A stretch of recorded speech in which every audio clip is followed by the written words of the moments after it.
সংস্কারের উপর ভিত্তি করেই নির্বাচনের দিকে এগোবে সরকার, বললেন তথ্য উপদেষ্টা নাহিদ।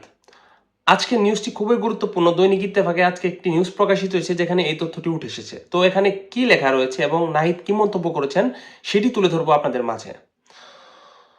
অন্তর্বর্তী সরকারের তথ্য উপদেষ্টা নাহিদ ইসলাম বলেছেন, বিএনপি দ্রুত নির্বাচনের জন্য যতই চাপ দিক, সংস্কার কমিশনের কাজের উপর ভিত্তি করে নির্বাচনের দিকে এগিয়ে যাব আমরা। কারণ সরকার কোনো দলের কাছে নয়, সরকার হচ্ছে জনগণের আকাঙ্ক্ষা এবং দায়বদ্ধতার জায়গা। একটি বেসরকারি টেলিভিশন চ্যানেলে দেওয়া একটি সাক্ষাৎকারে কথা বলেছেন তিনি। জুলাই আগস্টের গণহত্যার সমালোচিত সাবেক প্রধানমন্ত্রী শেখ হাসিনা ও তার দল আওয়ামী লীগকে নিষিদ্ধের দাবিও উঠেছে নানা মহলে। এ নিয়ে সরকার কি ভাবছে এমন প্রশ্নে নাহিদ বলেন, ছাত্র জনতার আন্দোলনে নির্বিচারে মানুষ মেরে আওয়ামী লীগ রাজনীতি করার নৈতিক অধিকার হারিয়ে ফেলেছে। তাদের কেবল বিচারের কাঠগড়াতেই উঠতে হবে না, ক্ষমা চাইতে হবে সাধারণ জনগণের কাছে এবং প্রত্যেকটি ঘরে ঘরে যারা নিহত হয়েছে তাদের পরিবারের কাছে ক্ষমা চাইতে হবে। গণ অভ্যুত্থানের পর একের পর এক দাবি আদায়ের আন্দোলন সামলাতে হচ্ছে অন্তর্বর্তী সরকারকে।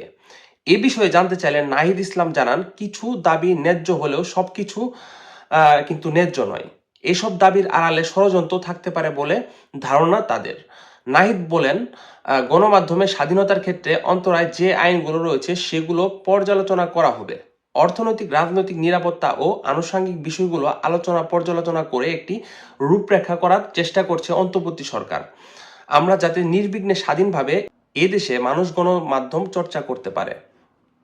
তো এই হচ্ছে গুরুত্বপূর্ণ নিউজ। আপনারা অনেকেই জানেন যে বিএনপি কিন্তু নির্বাচনের জন্য খুবই তড়িঘড়ি করছে, কিন্তু এই জায়গায় আজকে নাহিদ কিন্তু ক্লিয়ার করে দিলেন যে দেশ যতদিন পর্যন্ত সংস্কার না হবে, তারা সঠিকভাবে দেশ যতদিন পর্যন্ত তৈরি না করতে পারবে ততদিন কোনো নির্বাচন তারা দিবে না।